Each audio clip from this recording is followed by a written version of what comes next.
Life is not fair. And that is the reality. Disease and accidents don't care if their victim is a good person.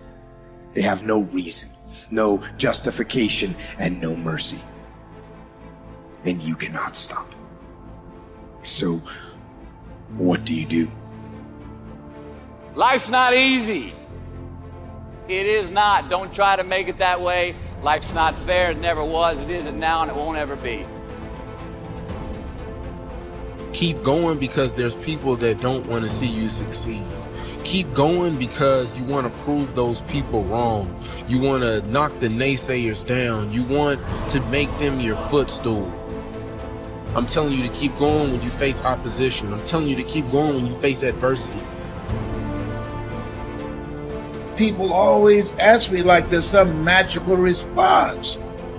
How did you go from just coming from Liberty City, selected one of the top 5 speakers in the world? I was willing to work. Most people aren't willing to do that because I was moving. I want you to write this down. Keep it moving. One of the things that you don't want to do is become comfortable with where you are when you know in your heart of hearts you can have more and you can do more, and there's a life for you beyond survival. And I just felt that I could do more. I say step up. Be the one who people look to. Absorb the impact and the negativity. No matter what is happening, no matter how hard the fight is, as long as you keep fighting, you win. Only surrender is defeat. Only quitting is the end. So fight on. Sometimes you're gonna just say you just don't have it anymore. You must reconnect with your possibilities. It's time for us to rise again. It's time for you to rise up, and it's time for you to make that first step. It's time for you to start grinding so that you can make it happen. We got a lot riding on you, and I'm telling you, greatness is here.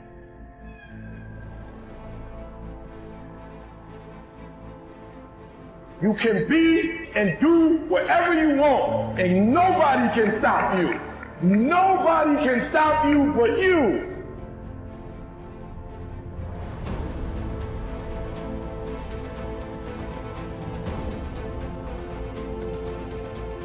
Dostoevsky said that in Notes from the Underground, a great, great book. You know, he said, and I love this, it was his an early criticism of the notion of a political utopia. He said, look, if you gave people everything they wanted, they had nothing to eat but cake, and nothing to do but sit in warm pools and busy themselves with the continuation of the species. That was his lines. That the first thing they would do, well, maybe after the first week, was like go kind of half insane and smash everything up just so that something that they didn't expect would happen, so that they'd have something interesting to do. And it's so right, because you know, the utopian notion that if you just had all the material stuff you wanted, that you'd be, well, what would you be?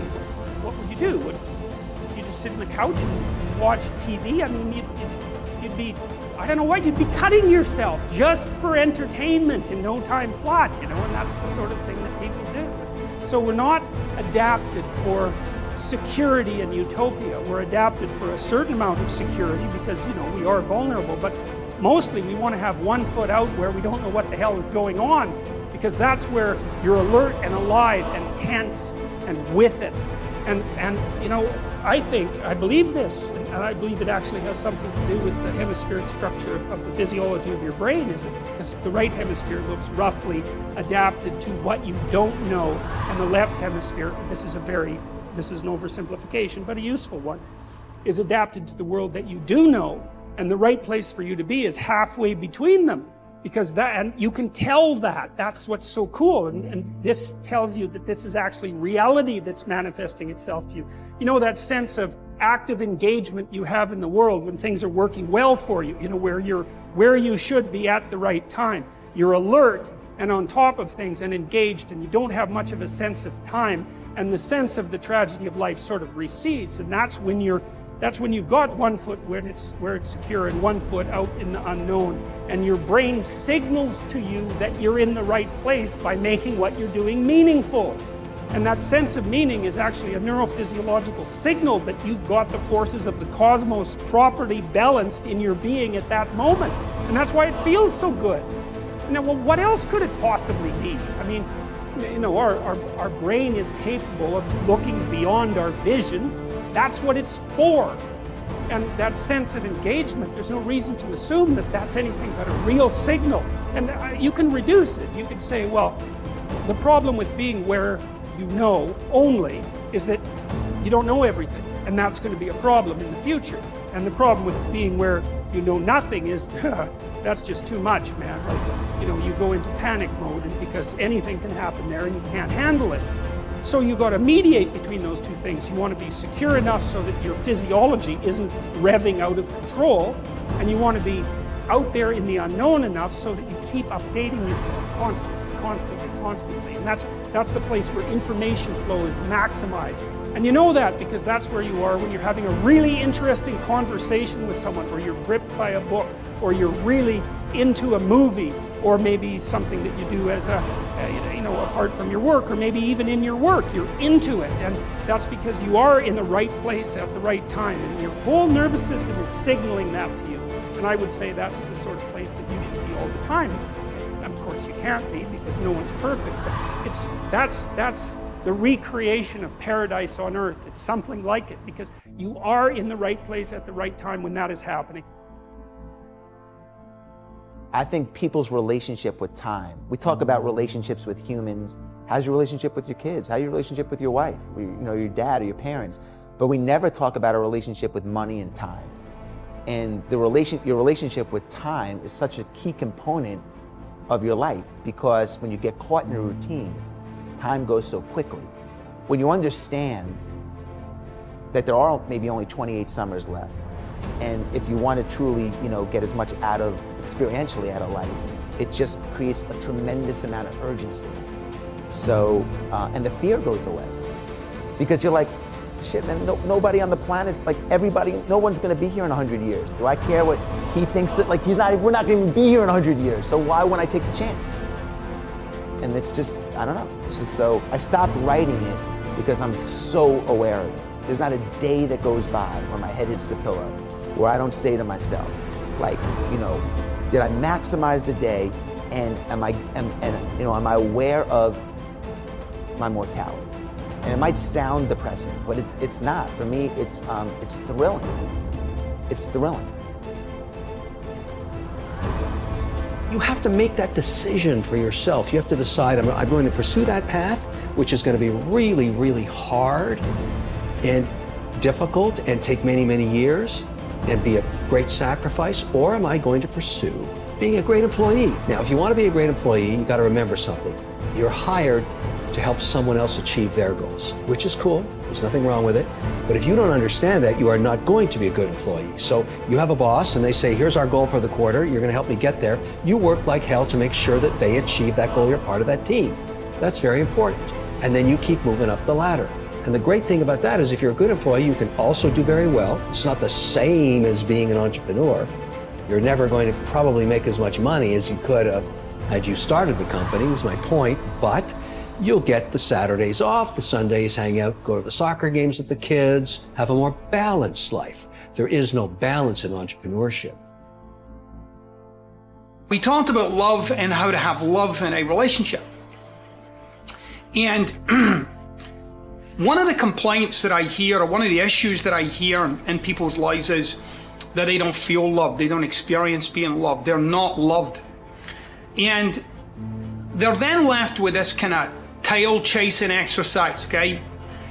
Where they're on the lookout to love themselves first. I first must love myself, which is that statement alone is very insular. It kind of turns you in the way, all right? So, which goes against the grain of love as an expression, right? So love is an expression, but I have to love myself first. It doesn't quite add up, and you got to check this out for yourself, okay? So what we got to in my conversation with a client was that they themselves could see when they're being loved, that is when someone in their life says, I love you, that they experienced love. And right away in the moment, it seems like I'm experiencing you giving me love. If you look again, if you actually inspect again, you'll see in the moment that they said, I love you, what you were actually present to was your own love for them.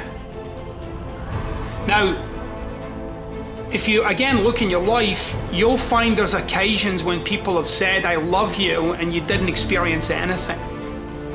In fact, for some of you, if you've had issues with certain people in your life and they say, I love you, you often experience resentment or upset, or, you might not always say it, but you'll experience it.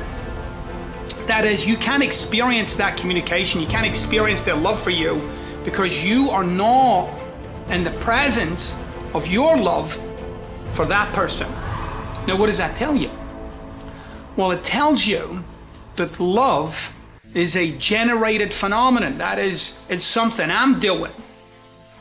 It also tells me that love is not an outside-in phenomenon, but rather it's the other way around. It's inside out. That is, I have to be in the presence of my love for you to receive your love. So, I want you to try it out this way. I want you to try out for yourself being in the presence of, that is, getting yourself connected to your love for people, the people in your life. And especially in those moments when they say, I love you. I want you to be present to it, like be there in the moment with it.